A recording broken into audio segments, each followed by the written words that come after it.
अष्टाध्यायी जगन्माता यस्य चित्तात् समुत्थिता वेदानामुपकाराय तस्मै पाणिनये नमः।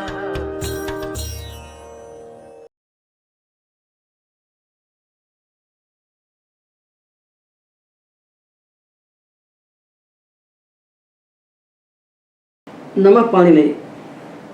हम लोग पौष्पी प्रक्रिया के अनुसार धातुओं में प्रत्यय लगाने की विधि का विचार कर रहे हैं। तो अभी तक के व्याख्यानों में हमने सारे धातुओं से यंगलुगंत धातु निष्पन्न कर लिए। सारे का तात्पर्य है कि जिन जिन धातुओं से यंगलुक हो सकता है उन धातुओं से हमने यंगलुक करके यंगलुगंत धातु तैयार कर लिए। अब जब धातु तैयार हो गए और सनात्यंता धातु से इनकी धातु संज्ञा हो गई तो अब ये खुले मैदान में आ गए। अब धातु हो गए। अब इनसे सारे तिंग प्रत्यय हो सकते हैं 10 लकार के और सारे कृत प्रत्यय भी हो सकते हैं। तो धातु बनाना एक विधि है और उनसे लकारों के प्रत्यय लगाना दूसरी विधि है। और लकारों के प्रत्यय जो हम लगाते हैं इनके 2 हिस्से पाणिनि ने किए। लट लोट लंग विधि 4 लकारों के प्रत्यय सार्वधातुक हैं और बचे हुए प्रत्यय आर्धातुक हैं और शेष प्रत्ययों में जो शित हैं वो सार्वधातुक हैं और जो शित नहीं है वो आर्धातुक है। तो इतावता लट लोट लंग विधिलिंग और शित इतने प्रत्यय सार्वधातुक हैं, बचे हुए सारे आर्धातुक हैं और हमें सार्वधातुक आर्धातुक के रूप अलग अलग बनाना चाहिए। दोनों की खिचड़ी नहीं पकाना चाहिए क्योंकि दोनों की प्रक्रिया अलग अलग होती है। तो जो प्रक्रिया ग्रंथों में लट लिट लुट लिट लेट लोट लंग लिंग लुंग लिंग इस क्रम को पकड़ा है, ये क्रम पाणिनि सम्मत क्रम नहीं है। लट के बाद लिट नहीं बनाना चाहिए। तो जैसा विभाजन पाणिनि ने किया है प्रक्रिया का उसी क्रम से हमने लकारों की सिद्धि की है और हम सारे धातुओं के सार्वधातुक लकार बनाने की विधि का विचार कर चुके हैं। अष्टाध्यायी सहजबोध के प्रथम खंड में यंगलुगंत धातुओं के सार्वधातुक लकार बनाते समय कुछ विशेष बातें आती हैं, कुछ कठिनाई का अनुभव होता है, वो ना हो इसलिए इन धातुओं के सार्वधातुक लकार बनाने की विधि हम आपको बता देते हैं। यद्यपि आवृत्ति है नहीं बताना चाहिए, सार्वधातुक हम बता चुके हैं, तो भी काठिन्य का अनुभव ना हो इसलिए सरलता के लिए अलग अलग खंड में विचार करके हम इनको बता देते हैं। तो पहले हम 4 सार्वधातुक लकारों का विचार करेंगे। वर्तमाने लट और लोट अनदितने लंग विधि निमंत्रणा मंत्रणाधीष्ट संप्रश्न प्रार्थनेषु लिंग, ये 4 लकार हैं सार्वधातुक और इनके स्थान पर जो तिंग आते हैं वो सार्वधातुक होते हैं, इसलिए हम 4 लकारों को सार्वधातुक कहते हैं। तो तिंशत सार्वधातुकम से तो सारे तिंग सार्वधातुक होते हैं, तो भी 4 ही क्यों कहलाते हैं? तो 4 ही लकार इसलिए सार्वधातुक कहलाते हैं कि लृत लकार में तो स्या बैठ जाता है बीच में, रिंग में भी स्या बैठ जाता है 87 लिटों से, लुट में तास बैठ जाता है और लुंग में चिली बैठ जाता है चिली लुंग से। तो स्या तास और चिली इन आर्धातुक प्रत्ययों के बीच में बैठ जाने के कारण यहाँ सार्वधातुक प्रक्रिया नहीं चलती, इसलिए हम लिट रिंग लुट और लुंग को आर्धातुक लकार कहते हैं। और जो आशीर लिंग है उसके तिंग प्रत्ययों को पाणिनि साक्षात लिंगाशीर्ष सूत्र से आर्धातुक कह देते हैं, उनकी आर्धातुक संज्ञा कर देते हैं। और जो लिडादेश तिंग है उनकी लिट सूत्र से साक्षात आर्धातुक संज्ञा कर देते हैं। तो 4 और 2 6 लकार निकल गए। लिडादेश तिंग आशीर लिंगादेश तिंग आर्धातुक संज्ञक हैं और लृत लिंग में स्या आ गया बीच में, लुट में तास आ गया और लुंग में चिली आ गया। तो 6 लकार तो निकल गए, इसलिए हम 6 लकारों को आर्धातुक लकार कहते हैं और 4 लकारों को सार्वधातुक लकार कहते हैं। सार्वधातुक लकारों के लिए तिंग प्रत्ययों के स्थान पर आदेश करके जो प्रत्यय बनाए जाते हैं वो हम बना चुके हैं। उनमें विशेष क्या है उतना बता देते हैं। वो भी हम बता चुके हैं साधातु खंड में। तो हमने साधातु खंड में यंग लुगंत धातुओं के लिए प्रत्यय बना दिए हैं, उनका हम एक बार पुनः स्मरण करें। तो ये पृष्ठ है 177 दूसरे भाग का। तो इसमें देखिए जो प्रत्यय थे तीता, अंति, सीथा, था, मीवा, माम, ये प्रत्यय हमने लट के लिए बनाए थे। किंतु हमने साथ में ये भी जाना था जब धातु अभ्यस्त होता है तो झोंता नहीं लगता, तब अदभ्यस्तात् सूत्र से उस झा के स्थान पर हम अंत आदेश करते हैं झोंता सूत्र से। तो लट लकार में जो अंति है उसके स्थान पर हम अति लगाते हैं, लोट के अंतु के स्थान पर हम अतु लगाते हैं, और लंग लकार में जो अन प्रत्यय बनता है वहाँ हम सिज अभ्यस्त विधिभ्यस्त से जुस आदेश करके उस बनाते हैं। ये 3 प्रत्यय हमने पढ़े हैं, अंति, अंतु और अन। लट में अंति, लोट में अंतु और लंग में अन। ये 3 प्रत्यय यंग लुगंत धातुओं में नहीं लगेंगे। यहाँ अंति की जगह अति होगा, अंतु की जगह अतु होगा और अन के स्थान पर जुस होगा जो उ बन जाएगा। जकार की संज्ञा करके और सकार को रुत्व विसर्ग करके उ बन जाएगा। ये 3 प्रत्यय विशेष होंगे और बाकी सारे प्रत्यय होंगे जो हमने पढ़े हैं साधातु लकार के। उसके बाद 6 प्रत्यय ज़्यादा हो जाएंगे। यंगो व सूत्र हमने पढ़ा है कि जो यंग लुगंत धातु हैं उनके बाद आने वाले जो हलादि साधातु प्रत्यय हैं उनको ईट का आगम होता है। तो हलादि साधातु प्रत्यय 6 हैं, तीसी, मी और तासा, तू। तो इनको ईट का आगम हुआ विकल्प से, तो बन गया ईति, ईशी, ईमी और ईतु, ईत और ईही। ये 6 प्रत्यय ज़्यादा हो गए। इतना जान लिया हमने। ये प्रत्यय लिखे हैं 177 178 पृष्ठ पर। इनको पहले कंठ में धारण कर लीजिए विज्ञान पूर्वक। इनको बनाने की पूरी विधि लिखी हुई है साधातु खंड में और हमने बता भी दी है।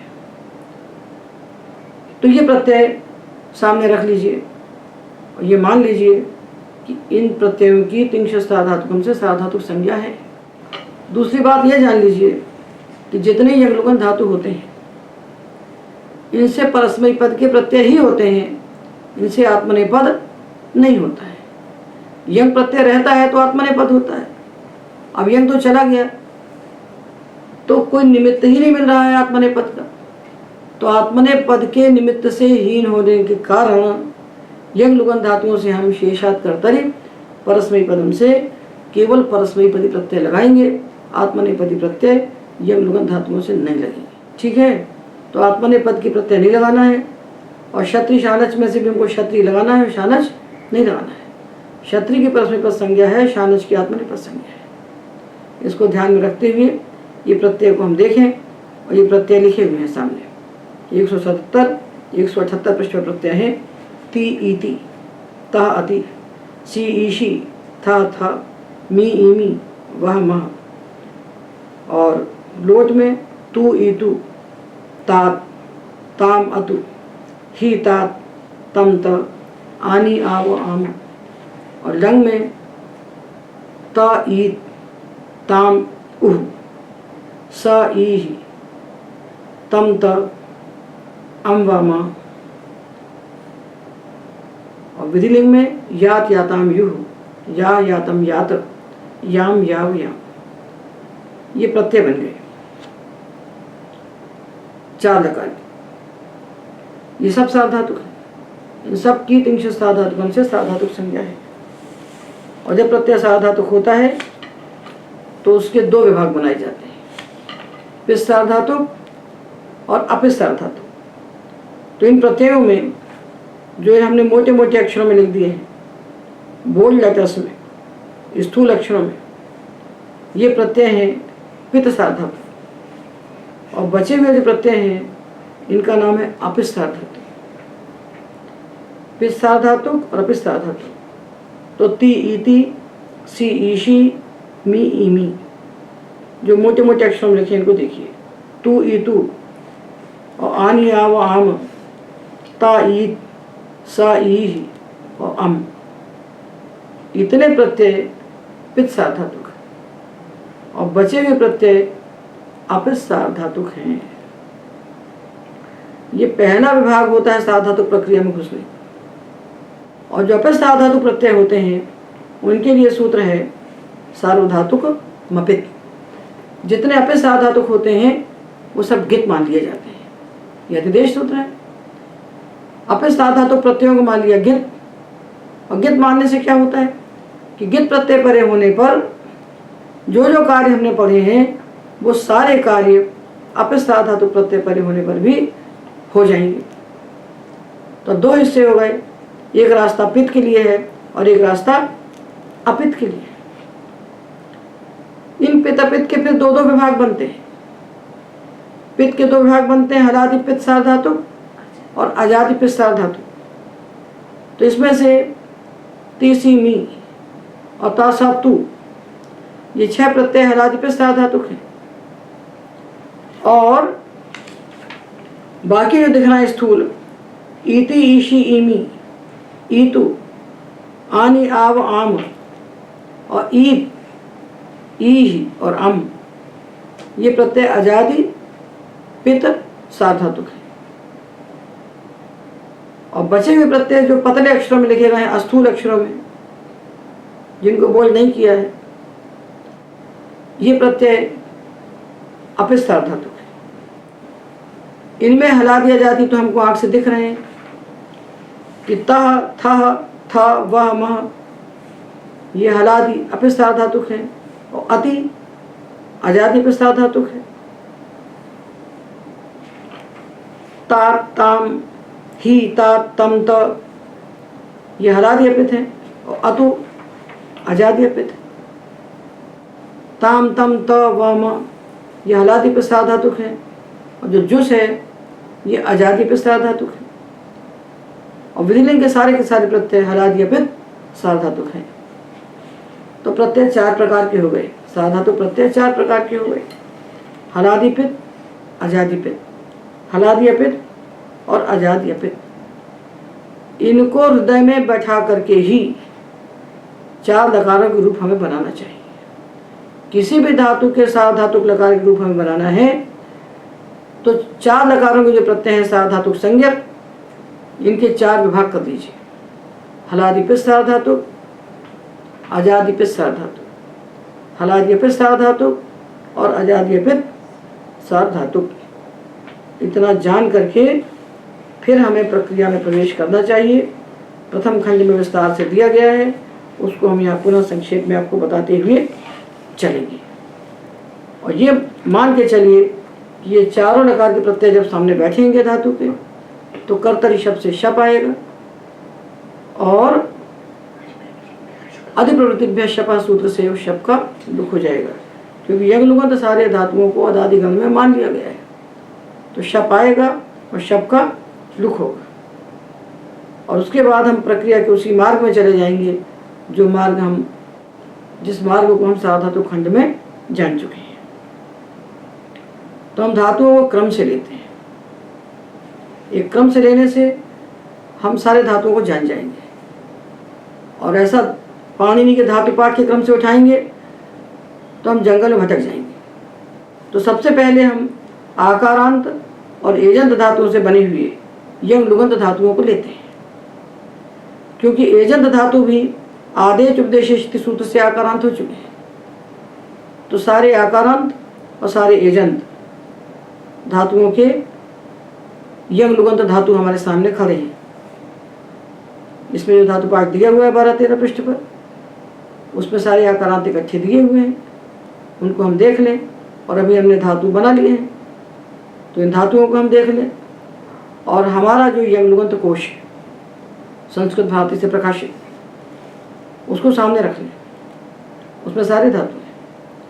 जो यंग लुगंत कोश संस्कृत भारती से हमने प्रकाशित किया है, उसका नवीनतम संस्करण अभी निकला है, उसको सामने रख लें। तो उसमें आदि में ही सारे धातुओं के यंग लुगंत धातु बना के हमने दे दी। उस क्रम से धातु को देखते जाइए। वहाँ बने बनाए रूप हैं, प्रक्रिया के सूत्र नहीं है, हम सूत्र बताते जा रहे हैं, आप उनसे मिलाते हुए उन रूपों को सिद्ध करते जाइए। वहाँ पूरे धातुओं के पूरे रूप हैं। यहाँ वर्गीकरण करके दिया है, तो यहाँ पूरे नहीं मिलेंगे। तो यंग लुगंत कोश संस्कृत भारती का सामने रखिए, सारे कोश हैं संस्कृत भारती से। यंग लुगंत कोश, यंगंत कोश, सन्नंत कोश, निजंत कोश, ये सारे कोश वहाँ प्रकाशित हैं, उनको सामने रख लीजिए, तो ये सारा अपने आप सिद्ध हो जाएगा। एक एक प्रत्यय के लिए कोश किसी ने नहीं बनाया, एक एक प्रत्यय के लिए किसी ने कोश नहीं बनाया अभी तक। और सारे सनाद्यंत धातुओं की रचना करके सनाद्यंत धातु कोश भी किसी ने नहीं बनाया। हमने सनाद्यंत धातु पाठ बना के दिया है, वो भी संस्कृत भारती से प्रकाशित है। सारे धातुओं के सनाद्यंत धातु, छोटी सी पुस्तक है, सब धातु सामने खड़े हैं, उसको रख सकते हैं सामने। तो सबसे पहले हमने लिए आकारांत धातु। तो आकारांत धातुओं के लिए साधातु प्रत्यय परे होने पर होने वाले जो अंग कार्य हैं, ये अंग कार्य अष्टाध्यायी के 6वें अध्याय के चतुर्थ पाद में 112वां सूत्र है, स्नाभ्यस्तयोरातः, यहाँ से कहे गए। तो स्नाभ्यस्तयोरातः ईहल्यभोः इदरिद्रस्य भ्यून्यतरस्याम जहातेश्च आचहौ लोपो ही और भसोरिद्धाभ्यास लोपश्च। तो ये 112 से लेकर 119 सूत्र तक 6वें अध्याय के चतुर्थ पाद में पाणिनि आकारांत धातुओं के लिए एक साथ अंग कार्य कहते हैं। धातु आकारांत हो और प्रत्यय सार्वधातुक अपित हो, तो पाणिनि एक साथ सूत्र देते हैं। ये कोई छोटी सूचना है समझने के लिए कि पाणिनि क्या चाहते हैं कि प्रत्ययों को आप पित अपित में विभाजित कीजिए। पित प्रत्यय के लिए अंग कार्य अलग होते हैं, अपित के लिए अलग होते हैं। और अंग का विभाजन कैसे कीजिए? आकारांत, इकारांत, उकारांत। क्यों सारे आकारांत के लिए एक साथ कार्य पाणिनि ने दिए? तो धातुओं के रूप पाणिनि धातु पाठ के क्रम से नहीं बनाना चाहिए, ये स्वयं पाणिनि कह रहे हैं। देखिए, साधातु प्रत्यय परे होने पर आकारांत अंगों को होने वाले कार्य वो एक साथ कह रहे हैं, और आधातु प्रत्यय परे होने पर आकारांत अंगों के लिए होने वाले कार्य वो फिर एक साथ कहेंगे। आगे आगे नहीं कहेंगे, पहले कह चुके हैं। और आधातु प्रत्यय परे होने पर आकारांत अंगों के लिए होने वाले अंग कार्य वो इसके पहले क्रम से कह चुके हैं। आतो लोपी टीचा उन्होंने कहा, घूमास्ता गापा जाति साम हरि कहा, फिर ए लिंगी कहा, वान्य संयोग आदि कहा। तो पाणिनि चाहते हैं कि अंगों को आप आकारांत, इकारांत, उकारांत इस क्रम से देखिए, और प्रत्ययों को सार्वधातुक आधातुक क्रम से देखिए, और सार्वधातुक आधातुक दिखाई पड़ जाए तो फिर इनको पित अपित देखिए। तो उसी क्रम से इन सूत्रों को सामने रख करके अब हम सारे आकारांत या लुगंत धातुओं के रूप 4 नकारों में बना सकते हैं। यदि हम अष्टाध्याय को देखेंगे तो वो सब एक साथ दिखेगा। तो इनको हमने देख लिया, और पित अपित को हमने जान लिया, और ये जान लिया कि अपित प्रत्यय होते हैं गित, और जब प्रत्यय गित होते हैं तो क्या क्या कार्य होता है हम अंग कार्य सीधे अलग से बता देते हैं। हमने अंग कार्य पहले खंड में ही बताया अलग से, और दूसरे खंड में ही बताया कि प्रत्यय जो होते हैं सार्वधातुक आधातुक को इकट्ठे मिला लीजिए तो अंग कार्य 3 ही प्रकार के होते हैं। अंग कार्य को 3 ही प्रकार के होते हैं, ये अलग अलग नहीं होते। एक होते हैं कित प्रत्ययों के लिए, एक होते हैं युद्ध प्रत्ययों के लिए, एक होते हैं चारों से भिन्न प्रत्ययों के लिए। अपित सार्वधातुक प्रत्यय गित है, तो कित के लिए जो भी अंग कार्य हम जानते हैं वही यहाँ पर हो जाएंगे। तो कित प्रत्यय परे होने पर क्या होता है? किंगित जैसे को निषेध होता है, अंधित धातुओं के उभय के नकार का लोप होता है, वच्यादि ग्रह्यादि धातुओं को संप्रसारण होता है। यही सब पढ़ा है ना। अनुदात्तोपदेश वनित्र इत्यादि नाम सूत्र में कहे हुए धातुओं के अनुनासिक का लोप होता है, जनसंघन धातुओं के अनुनासिक को आर्त होता है, और दीर्घ निकारांत धातुओं को इर और उर होते हैं। यही सब कार्य है। बस जब जब प्रत्यय कित दिखेगा इस सूत्र आगे खड़े हो जाएंगे। तो देखिए, अब हम आकारांत धातुओं को ले रहे हैं, आकारांत यंग लुगंत धातु, और उनके हम सार्वधातुक लकार के रूप बना रहे हैं। तो धातु है दादा, दादा और दाधा। ये दादा दाधा जो धातु हैं, दाधा घदाप से इनकी घू संज्ञा है। हम ले रहे हैं घू संज्ञक दावधा धातु, घू संज्ञक दावधा धातु। घू संज्ञक कितने हैं? दुदाएं, दाम, देम और दो, 4। दुदाएं दाव देंग दो, इनसे धातु क्या बनाई हम लोगों ने? तो दादा, चारों से दादा बना है। और दुधाएं धेट, दो है भूसंज्ञक धा, इनसे बना है दाधा। तो चार है दादा और दो है दाधा। तो पहले चार जो दादा धातु हैं भूसंज्ञक, उनके सामने हमने प्रत्यय बैठाए। जब तक प्रत्ययों से प्रत्यय आत्मसात ना हो जाए, एकदम हृदय में न बैठ जाए, तब तक रूप बनाना आरंभ नहीं करना चाहिए।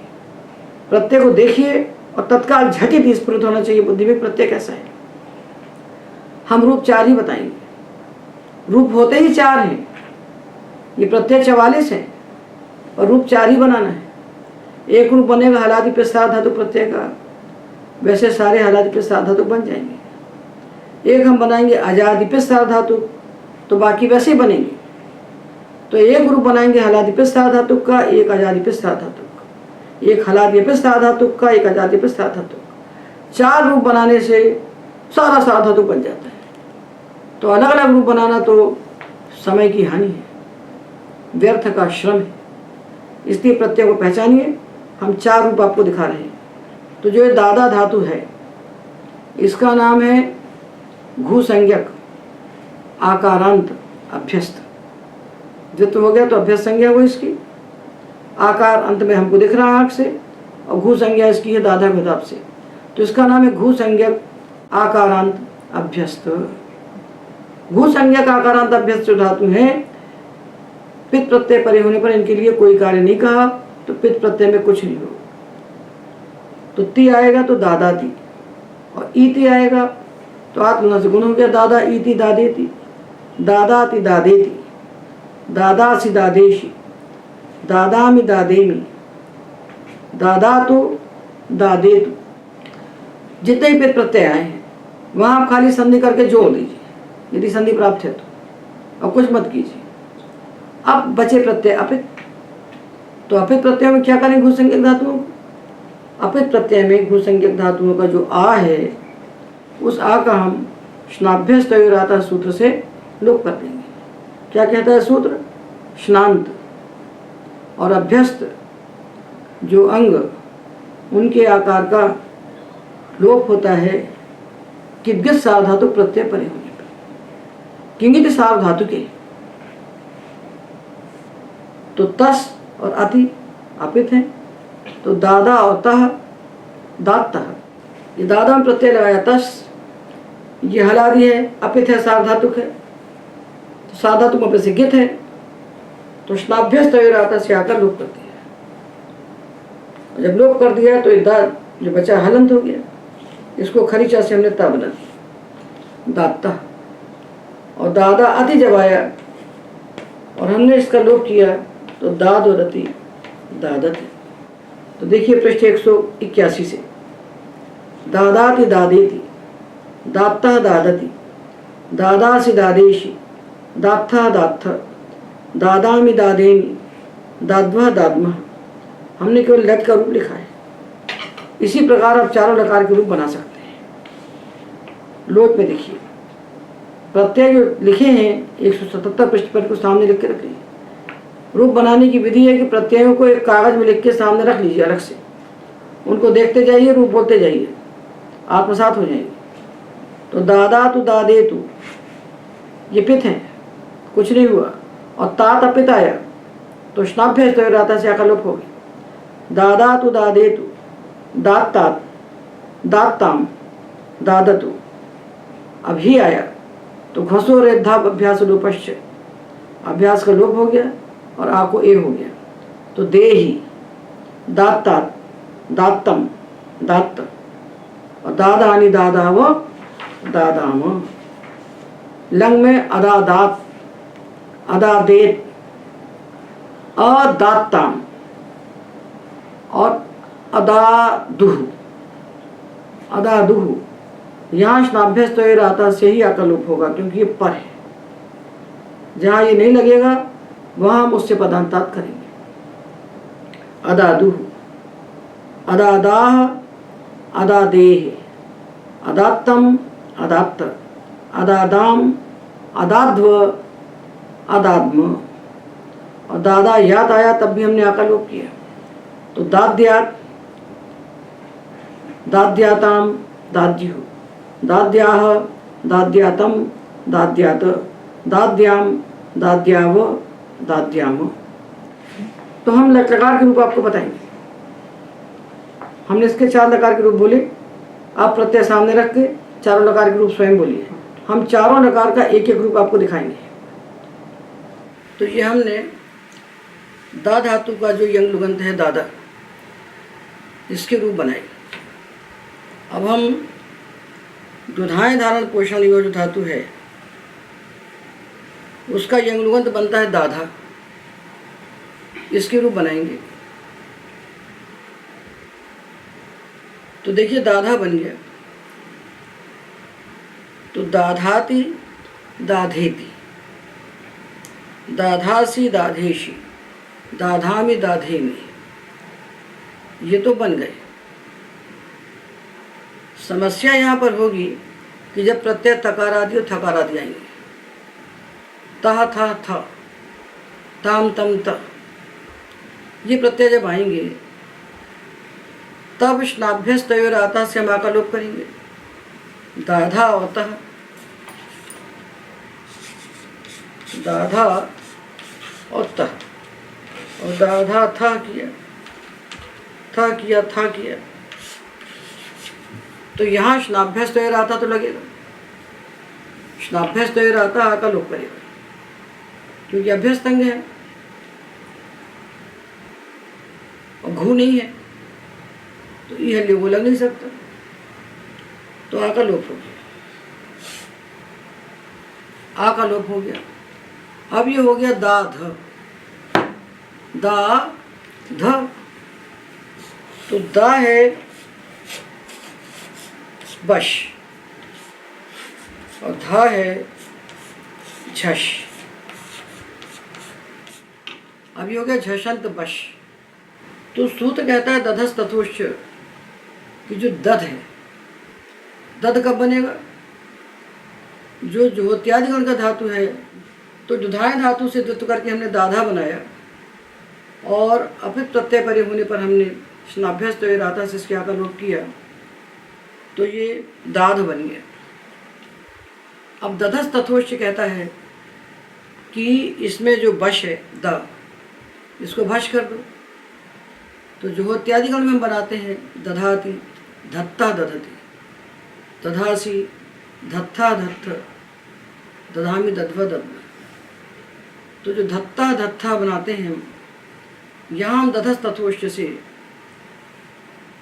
दधा के दा को धा बनाते हैं भश करके। वही सूत्र यहाँ भी प्राप्त होता है, क्योंकि प्रकृति ग्रहणे यंग लुगंतस्यापि ग्रहणम, जो दधा है वही दाधा है, जो धा है वही दाधा है। यंगलुगन धातु प्रकृति से भिन्न नहीं होती। तो जो कार्य प्राप्त होता है हमको जुहोत्यादि गण में लट परे होने पर दुधाएं धातु से दधा बना करके थस में स्नाभ्यस्त राता से आकर लोप करके दधस तत्वोष्ट से हम जो भश करते हैं, धत्ता बनाते हैं, वही सूत्र यहाँ भी प्राप्त होता है। पर वो सूत्र यहाँ नहीं लगेगा। जो इत्यादि गण में जब हम बैठेंगे तो लगेगा, और यंगनुगत बना के जब लट बनाएंगे या रोज बनाएंगे या कोई लकार बनाएंगे साधातुक लकार, तो नहीं लगेगा। क्यों नहीं लगेगा? क्योंकि सूत्र बनाया पाणिनि ने दधस तथोष्ट। तुमने दध क्यों कहा? ये दध है क्या? दध क्या चीज़ है?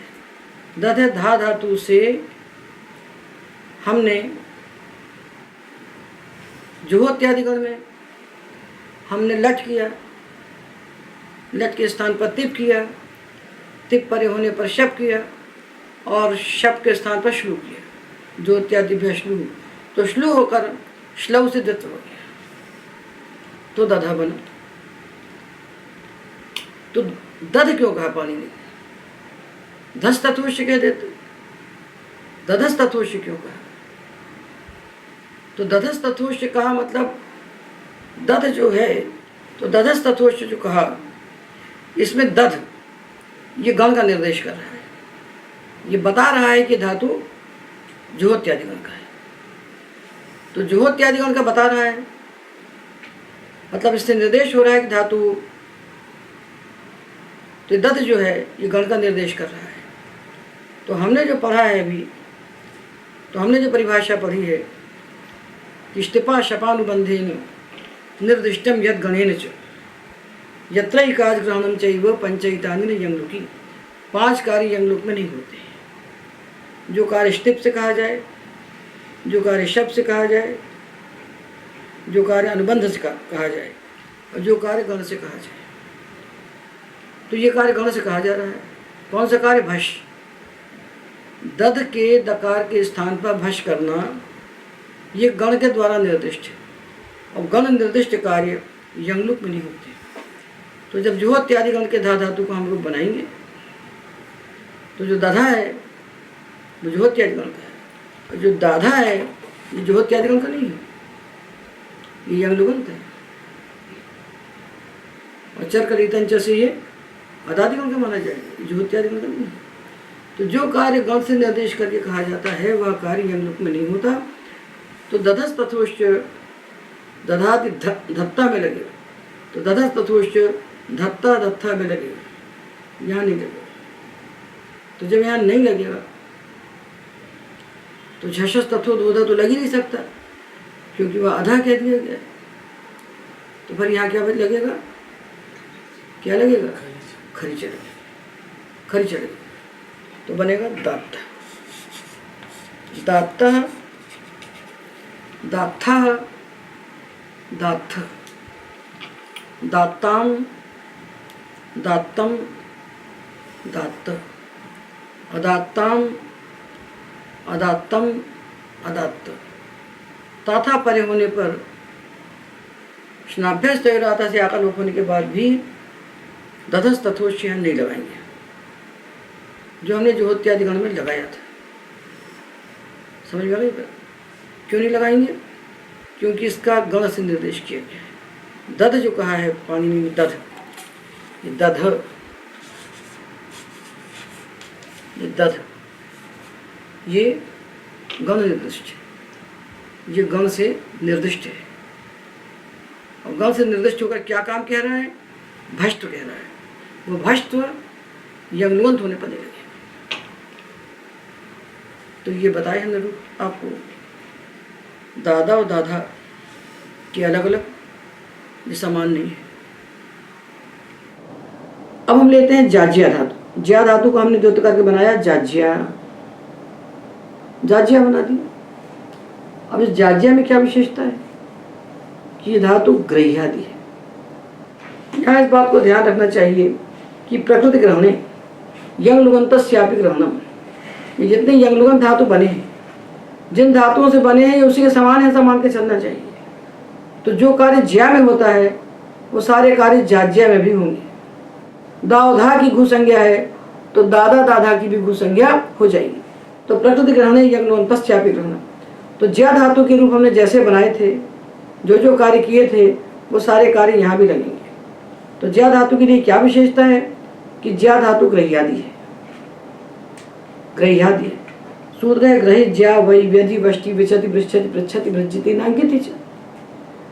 ग्रह्यादि धातुओं को संप्रसारण होता है किदगित प्रत्यय परे होने पर। तो जो जाज्या धातु है इसको पित प्रत्यय में कुछ नहीं होगा। तो जाज्याति जाज्येति जाज्यासि जाज्येषि जाज्यामि जाज्येमि, यहाँ कुछ नहीं हुआ। और जब अपित प्रत्यय आए तो जाज्या को हो गया ग्रहित ज्या सूत्र से संप्रसारण, जाज्या होता है। ये प्रत्यय अपित सार्वधातुक होने से गित है। जब गित हो गया तो धातु ग्रह्यादि है, तो इसको हो गया संप्रसारण। तो ज्या को क्या बन गया? जी,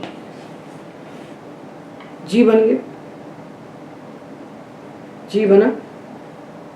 और जब जी बन गया तो हला सूत्र से इसको दीर्घ हो गया, तो जाजी बन गया। संप्रसारण हुआ, हला से दीर्घ हो गया तो जाजी बन गया। तो पित प्रत्यय में धातु रहेगा जाज्या और अपित में हो जाएगा जाजी। तो पित्त में तो जाज्याति जाज्येति जाज्यासि जाज्येषि जाज्यामि जाज्येमि। अपित प्रत्यय आए तो संप्रसारण होकर बन गया जाजी। या को संप्रसारण होकर ई हुआ, आ को संप्रसारण आचे से पूर्व हुआ, और हला से इस संप्रसारण को दीर्घ हो गया जाजी। और तह जाजीतः, तस्में जाजीतः जाजीथः जाजीथ जाजीवः जाजीमः। जितने हलादि अपित धातु प्रत्यय आएंगे उनमें जाजीता के संबंध बना लेना है। कि तस बना दिया तो थस बना के देंगे, ऐसा नहीं। तो तस थस था वस मस ताम तम त, जितने भी हलादी अपित प्रत्यय आएंगे वहाँ जाजीता के संबंध बनाएंगे। जाजीता जाजीता जाजीथा जाजीथ जाजीवा जाजीमा। अब प्रत्यय आया अति। अति भी अपित है ना, अपित होने से गित है, तो यहाँ भी संप्रसारण होकर जाजी बन गया। जाजी और अति। अब क्या होगा, तो प्रत्यय आजादी है और गुण नहीं हो रहा है, तो ई के लिए हमने 3 सूत्र पढ़े हैं। आचिष्ण धातु भ्रुवाम, इणो यण और एर अनेकाचो। तो इण धातु को यण होता है और असंयो पूर्व अनेकाच इकार को यण होता है, बचे हुए ई को यण होता है। बस 3 सूत्र हैं कुल। अपित प्रत्यय है, किरकित प्रत्यय है, तो ई के लिए पाणिनि ने 3 ही सूत्र बनाए, चौथा है ही नहीं। तो जाजी अनेकाच है, इकारांत है, इकार के पहले संयोग नहीं है, तो एर अनेकाचो से हमने ई को क्या बना दिया, यण करके यण। एर अनेकाचो संयोग पूर्वस्य जाज्यति। जितने भी अजाद अपित प्रत्यय आते हैं वहां पर एर अनेकाचो लगना चाहिए, किंतु अजाद अपित प्रत्ययों में हमें बहुत ध्यान से विचार करना चाहिए कि ये जो जुस प्रत्यय है, जिसको हमने लंग लकार में लगाया है, ये भी अजाद अपित धातु है, किंतु ये इनके रास्ते से अलग चलता है। ये विशेष प्रत्यय है, ये अपने लिए अलग व्यवस्था बना के चलता है। तो जुस प्रत्यय के लिए सूत्र है जुसी च। जब हमने जाजी से जुस लगाया, लंग लकार में अच का आगम कर दिया और जाजी, और जाजिया को जाजी बना दिया और जुस आया। तो जुस प्रत्यय कैसा है, आजादी अपित सार्वधातुक है, तो सार्वधातुक अपित से गित है। गित होने के कारण इस ई को गुण नहीं होना चाहिए। एर अनेकाचो कब लगता है, जब गुण नहीं होता तभी लगता है। एर अनेकाचो लगे चाहे अचिष्णु लगे, ये यंग वंग हो चाहे यम हो, ये गुण ना होने पर ही होते हैं। गुण ना होने पर ही होते हैं, गुण होने पर तो परत्वाद गुण ही होता है। तो अजाजी और जुस जब आया, और जुस प्रत्यय को हमने अपने साधातुक होने से गित मान लिया, तो यहाँ एर अनेकाचो से यण प्राप्त हुआ। उसको बाद के सूत्र आता है जुसी च।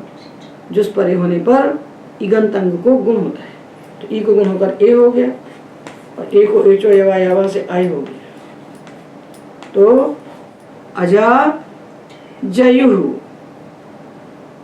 तो अति आने पर तो यण हुआ एर अनेकाचो से, और जुस आने पर यण नहीं हुआ, जुस आने पर गुण हो गया।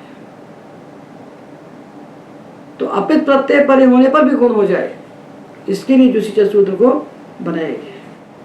तो जाज्याति जाज्येति, जाजीता जाज्यति, जाज्यासि जाज्येषि, जाजीथा जाजीथ, जाज्यामि जाज्येमि, जाजीवा जाजीमः, अजाज्यात अजाज्येत, अजाजीताम अजाजयुः, अजाज्याः अजाज्येह, अजाजीतम अजाजीत, अजाज्याम अजाजीव अजाजीम। बस ऐसे बना लीजिए आगे। तो 2 धातु हमने घू संज्ञक लिए, 1 धातु हमने संप्रसारणी लिया जाज्य। अब जितने आकारांत धातु बच गए, जिनके हमने यंगलोहंत धातु बनाए हैं, वावा, लाला, याया, बाभा, जितने भी आकारांत धातु बच गए, इन सबको हम क्या करेंगे, इन सबका हम क्या करेंगे। तो ये सारे जो बचे हुए आकारांत धातु हैं, जाज्य को छोड़ दिया हमने, और घू संज्ञक दादा दादा को छोड़ दिया। अब जो बच गए इनका नाम है अघु अभ्यस्त, इनका नाम हुआ अघु अभ्यस्त। तो अघु अभ्यस्त के लिए सूत्र है ई हल यघो। हलादि अपिसा धातु प्रत्यय परे होने पर अघु अभ्यस्त धातुओं का जो आ उसको हो जाता है ई।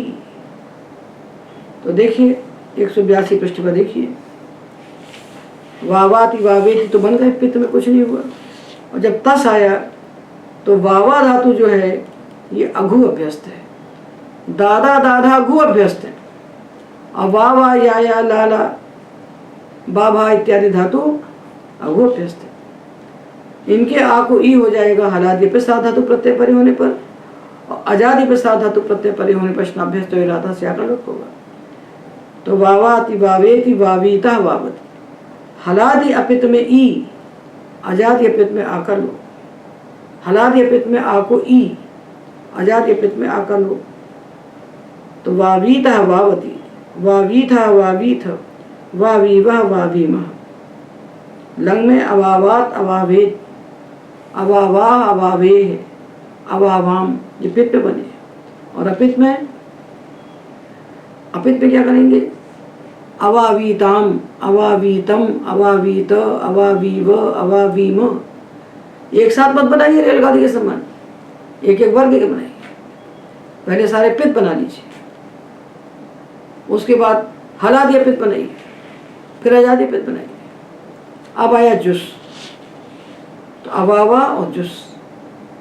यहाँ जुस के लिए कोई अलग से कार्य नहीं कहा गया, तो यहाँ स्नाभ्यस्त राधा से आकर लोप हो जाएगा। तो अवावुहु, अवावात अवावेत अवावीताम अवावुहु, ये हमने आकारांत धातुओं के रूप बना लिए। सारे आकारांत यंगलोकन धातु के रूप हमने बना लिए। अब आप कहेंगे दो सूत्र हमारे छूट गए, इदरिद्रस्य और जहातेश्च, इनको क्या करें? ये भी तो पढ़ेगा ही वहाँ। तो इनके लिए उत्तर ये है कि दरिद्रा से तो यंगलोक होगा ही नहीं, अनेकाच है तो उससे यंग ही नहीं होगा। और जो जहा के लिए सूत्र कहे गए हैं, जहातेश्च लोपोजी आचाहु इत्यादि, ये कार्य कहे गए हैं जहातेश्च से। जहातेश्च में हा ना कह के जहाती कहा है पाणिनि, जहाती कहा है। तो जिस कार्य को भगवान पाणिनि स्थित प्रत्यय के द्वारा कहते हैं वो कार्य यंगलुक में नहीं होता। स्थिपा शपानुबंधेन निर्दिष्टम यद गणेन च यत्र एकाच ग्रहणम चैव पंचैतानि न यंगलुकी, ये परिभाषा है। तो देखिए 186 पृष्ठ पर परिभाषा दी हुई कि जो कार्य पाणिनि स्थिप के द्वारा कहते हैं, शब्द के द्वारा कहते हैं, अनुबंध से कहते हैं, अथवा गण से कहते हैं, अथवा एकाच ग्रहण जहाँ होता है, ये कार्य यंगलुक में नहीं होते। तो पाणिनि ने जहादेश से क्या कहा कि हलादि पे साध धातु प्रत्यय परे होने पर जहा के आ को विकल्प से एक बार दीर्घ ई होगा, एक बार ह्रस्व ई होगा। तो ये कार्य किससे कहा हमने? जहादेश से स्थिप लगा के कहा, हा धातु में स्थिप प्रत्यय लगा के कहा। तो ये कार्य यंगलुगंत में नहीं होगा। तो यंगलुगंत जब बनेगा धातु जहा से जाहा बनेगा, जाहा बनेगा दीर्घों के दस, तो वहाँ जाहीता ये एक रूप बनेगा, वहाँ विकल्प से ह्रस्व नहीं होगा। तो जब धातु यंगलुगंत नहीं होगा तो जहीता जहीता दो बनेगी। और जब यंगलुगंत हो जाएगा ओहाक धातु जाहा बन जाएगा, तब वहाँ पर ई हल्यभू से ई ही होगा, विकल्प से इत नहीं होगा। जो भी कार्य वे स्थिप के द्वारा कहते हैं, ये जो जहादेश का इतना बड़ा क्यों कहा?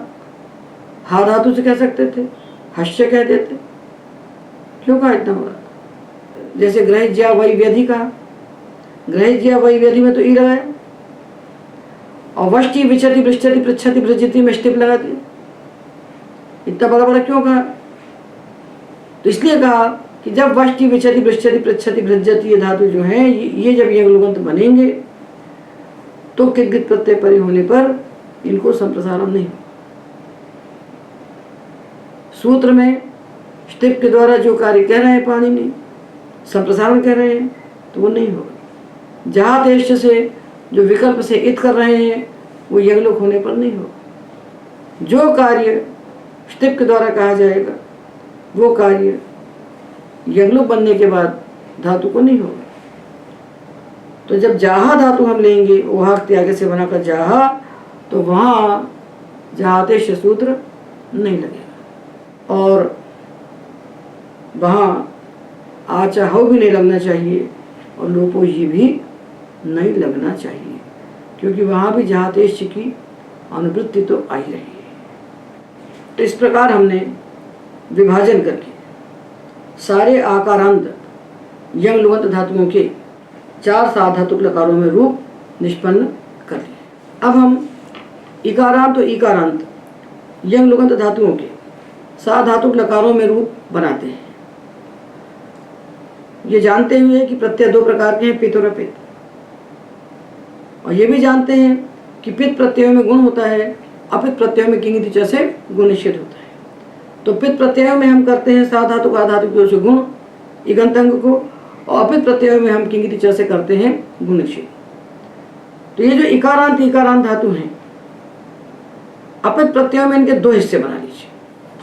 तो इन इकारांत इकारांत धातुओं को पित्त प्रत्ययों में तो गुण हो जाएगा, नेनी होती साधातुक आधातुक से गुण किया नेनेति, और नेनी ईति तो गुण किया और एचो यावा से आयादेश कर दिया, तो ने नजीति नेनेति ने नजीति, नेनेशी ने नजीशी, नेनेमी ने नजीमी, पित्त में तो गुण हो गया। और जब अपित्त प्रत्यय आए हलादि अपित्त, तब क्या हुआ, तब किंग जैसे गुण निषेध हो गया। तो नेनीता नेनीथा नेनीथ नेनीवह नेनीमह, हलादि पित्त में गुण, अजादि पित्त में गुण करके एचो यवायावा, हलादि पित्त में किंग जैसे गुण निषेध। अब प्रत्यय आएगा अजादि पित्त अति। अजादि पित्त प्रत्यय में इकार के लिए कुल 3 सूत्र बने हैं। अचिष्ण धातु ब्रुवाम से इयं, इणो या से यण, और एर अनेकाचो संयोग पूर्व से यण। तो हमने अभी पढ़ा है जाजी बनाते समय कि धातु इकारांत हो और अनेकच हो और ई के पहले संयोग ना हो, तो एर अनेकाचो संयोग पूर्व से ई को करना चाहिए यण। तो जब नेनी और अति आएगा, नेनी और अति,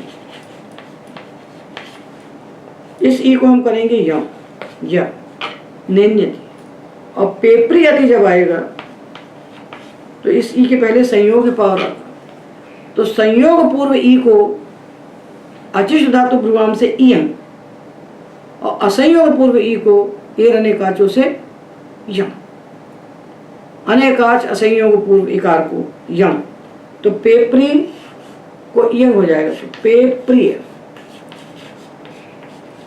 तो पेपरी से बनेगा पेप्रियति, और नेनी से बनेगा नेन्यति। यही जानने की बात है। इकारांत धातुओं के 2 हिस्से कीजिए, अनेकाच तो हैं सारे यंगलवंत। अनेकाच इकारांत धातुओं के 2 हिस्से होते हैं, असंयोग पूर्व इकार और संयोग पूर्व इकार। असंयोग पूर्व इकार को एर अनेकाचो संयोग पूर्व से सूत्र से यण बनाइए अजादि पित्त प्रत्यय परे होने पर, और जो संयोग पूर्व हैं उनको अचिष्ट धातु भ्रुवाम से इकार के स्थान पर इयं बनाइए। इतना ही है। इकार के लिए सूत्र ही 3 है। प्रत्यय अजादि अपित है अथवा अजादि कितकित है, तो इकार के लिए सूत्र ही 3 बने हैं, अचिष्णु 1, इनो या 2, एर अनेकाचो 3। चौथा सूत्र ही नहीं है अष्टाध्यायी। प्रत्यय अजादि अपित देखिए, अजादि कितकित देखिए, साधातुक हो कि अर्धातुक हो, इन्हीं सूत्रों से हमें काम करना है। और जुस प्रत्यय जब आया, जुस, तो जुस के लिए इगंत अंग के लिए विशेष सूत्र ने पढ़ा है जुसी च, तो चाहे नेनी हो और चाहे पेपरी हो, जुस परे होने पर उसको गुण ही होगा। नेनी हो चाहे पेपरी हो, जुस परे होगा तो जुसी चा से गुण हो गया, ई को ए होगा, ए को अय होगा, अने नयुहु अपे प्रयुहु, अने नयुहु अपे प्रयुहु, जुसी चा से गुण। तो जो अजादि पित्त प्रत्यय हैं उनमें जुस प्रत्यय विशेष है, उसको अलग से ध्यान में रखिए। ये इगंत अंग को गुण करता है और किसी को नहीं करता है। इगंत अंग को गुण करेगा, उपधा को नहीं करेगा कभी, इसको सावधानी रखना। तो जुस परे होने पर इगंत अंग को गुण होता है। तो नी धातु के लिए क्या हुआ, कि यदि असंयोग पूर्व इकारांत है तो अजाद या पित्त में उसको हम करेंगे ए रहने काचों से यम, और असंयोग पूर्व इकारांत नहीं है तो उसको हम अचिष्णु से करेंगे यम, और जिस परे होने पर दोनों को हम करेंगे यम। ये हमने इकारांत धातुओं के 2 वर्ग बना के उनके रूप सारे सिद्ध कर दिए साधातु लकार में। आकारांत के हमने 3 वर्ग बनाए। एक वर्ग बनाया घु संज्ञक आकारांत, दूसरा बनाया जाज्य जो सप्रसारणी है, और तीसरे में सारे आकारांत डाल दिए। और इकारांत के हमने 2 वर्ग बनाए, असंयोग पूर्व अनेकाच इकार और बचा हुआ इकार। तो असंयोग पूर्व अनेकाच इकार को हमने किया ऋणकाचों से यम, और बचे हुए इकार को हमने किया चिष्णु से यम। तो ये इकारांत धातु भी सारे के सारे निष्पन्न हो गए। एक एक धातु के रूप बनाए नहीं जाते हैं। पानी ने जैसा विचार किया है उस विचार के अनुसार हम आपके सामने रखते जा रहे हैं।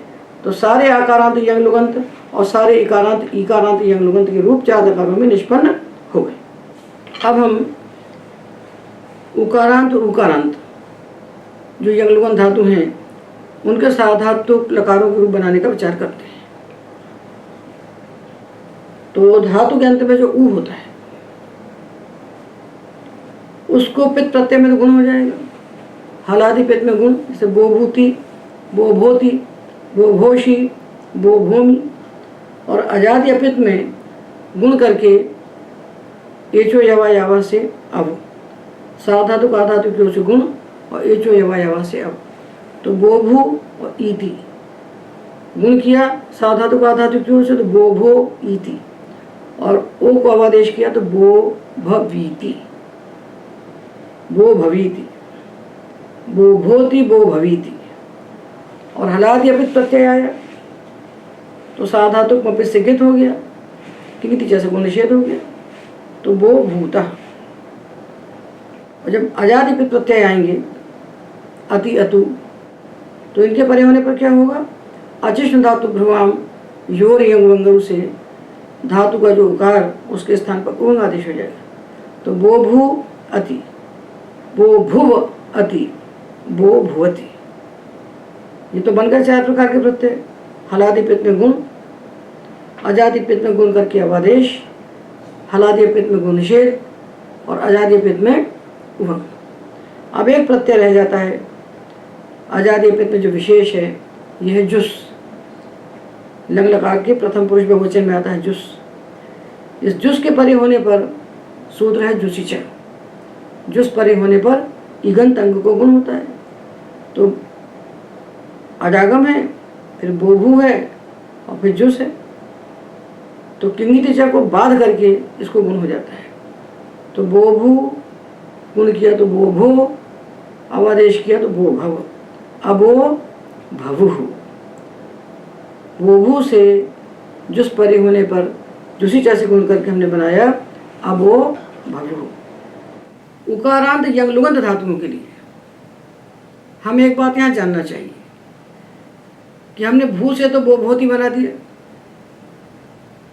लू से लुलू करके लोलू लोलोति बना दिया, किंतु जब ह्रस्व उकारांत धातुओं से बोभू लोलू तो दीर्घ उकारांत है, पर जब ह्रस्व उकारांत यंग लुगंत धातुओं से हम हलादि पित्त साधातु प्रत्यय लगाएंगे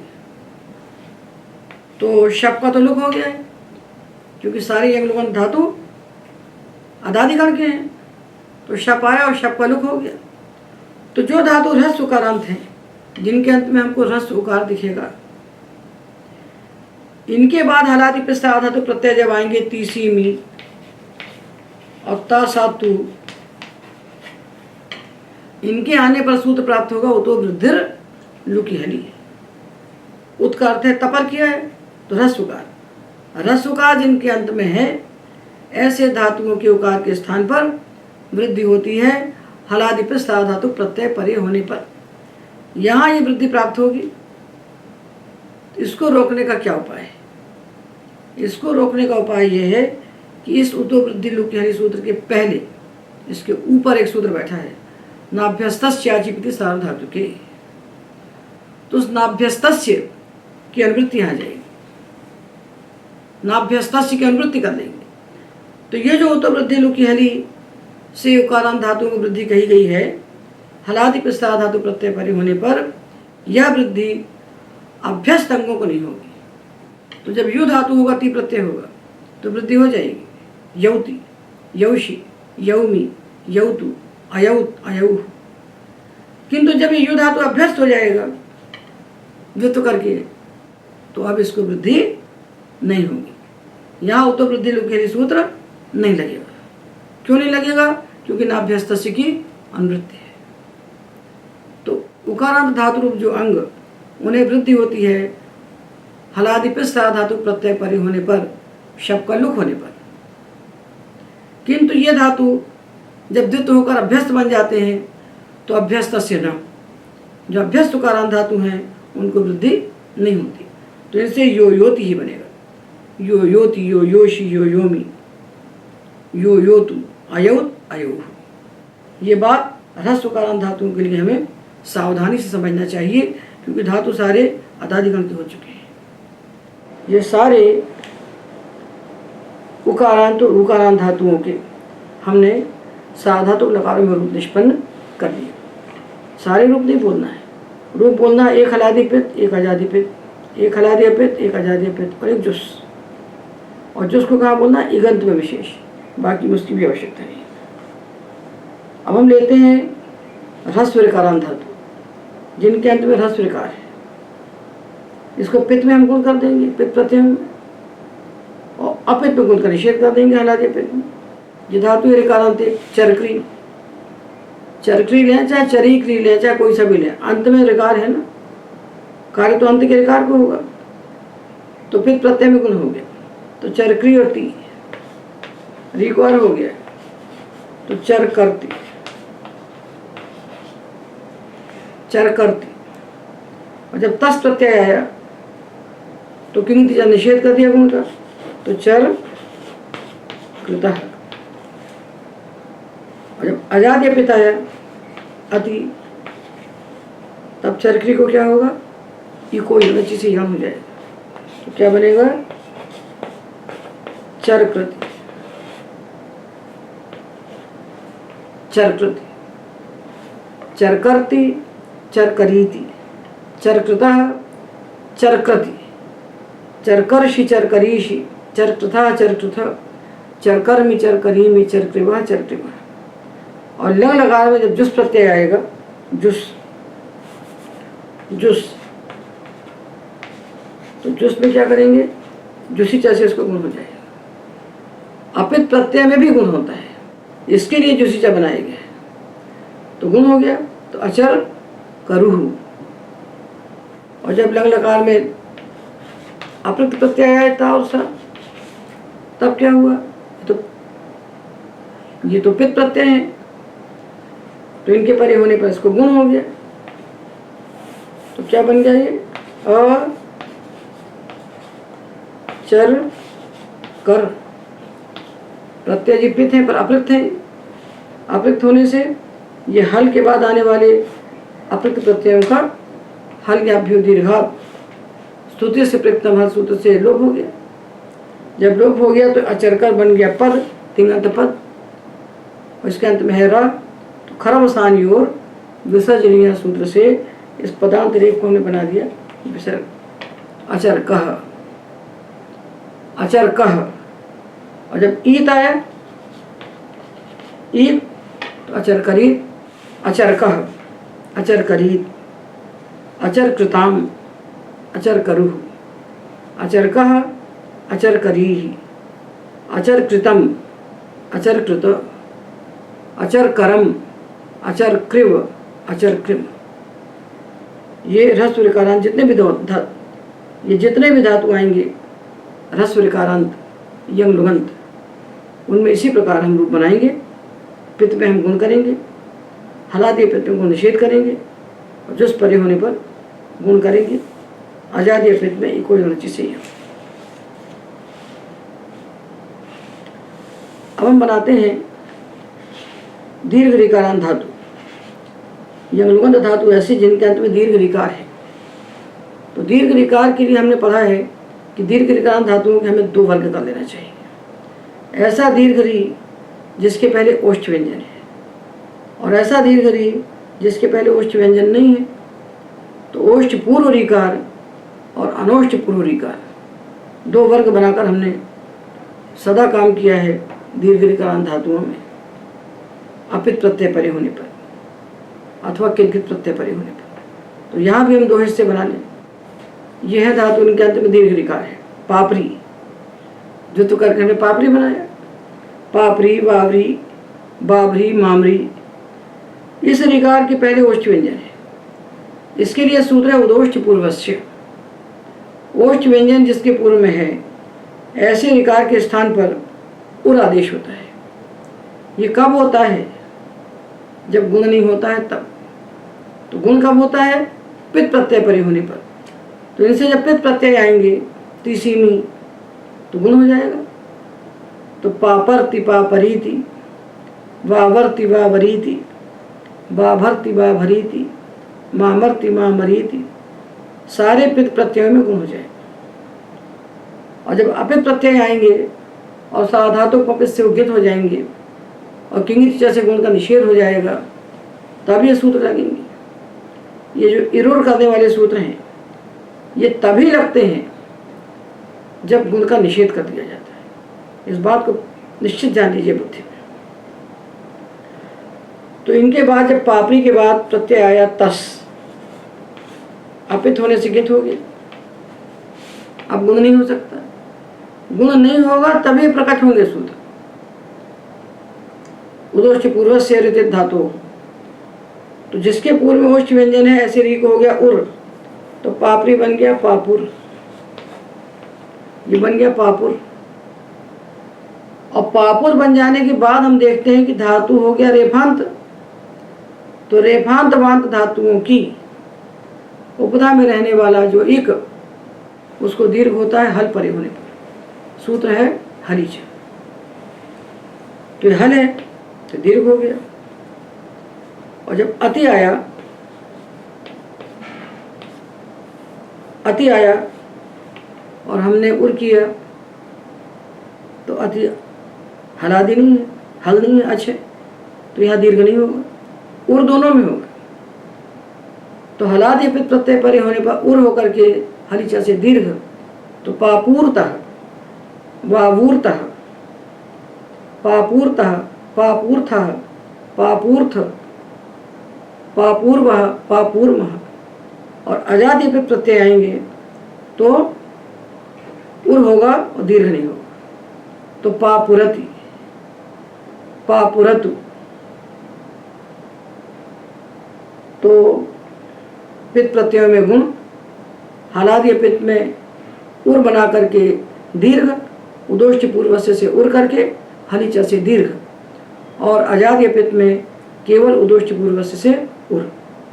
अब रह गया प्रत्यय आपका विशेष प्रत्यय जुस। जुस आया तो जुसिचा से गुण इगंतंग को, तो अपा, इसको गुण हुआ तो अपा परुह, अपा परुह। तासा प्रत्ययों में गुण किया, पित है, तो अपा पर अप्रक्त प्रत्यय का लोप किया, रा को विसर्ग कर दिया, अपापह, अपापह अपापरीत, अपापूर्ताम अपापरुह, अपापह अपापरीहि, अपापूर्तम अपापूर्त, अपापरम अपापूर्व, अपापूर्म। और बाकी इसी प्रकार बन जाएंगे। इस प्रकार हमने जितने अजंत धातु थे यमलुगंत, उनके साधातुक लकारों के रूप हमने बना लिए। आकारांत, इकारांत, उकारांत, ह्रस्व ऋकारांत और दीर्घ ऋकारांत, इतने वर्ग बना करके इन धातुओं के हमने 4 साधातुक लकारों में रूप निष्पन्न कर लिए। आधातुक में कोई समस्या नहीं है और समस्या साधातुक में भी नहीं है। समस्या समझने से है, अन्यथा सीधी बात यह है कि ये सारे धातु चर करीतंच से अदादिगण के हैं। तो इनके बीच में हमने शब्द को बैठाया, कर्तरी शब्द और अधिप्रवृत्तिभ्य शपा से इनका लुक करते हैं। और शब्द का जब लुक हो गया तो हमारे पास क्या बचा? अंग कार्य करना है और संधि करना है, जो हम अनेक बार पढ़ चुके हैं। नया काम कुछ भी नहीं है। इतनी देर चर्चा करने के बाद एक भी नया सूत्र हमने नहीं पढ़ा। जो सूत्र हम जानते हैं अंग कार्य के, उन्हीं सूत्रों से हमने इन सारे धातुओं के रूप निष्पन्न कर लिए। अब जो हलंत धातु हैं यज्ञलुगंत, इनके रूप हम अगले व्याख्यान में बनाएंगे। आज के व्याख्यान में एतावदेव।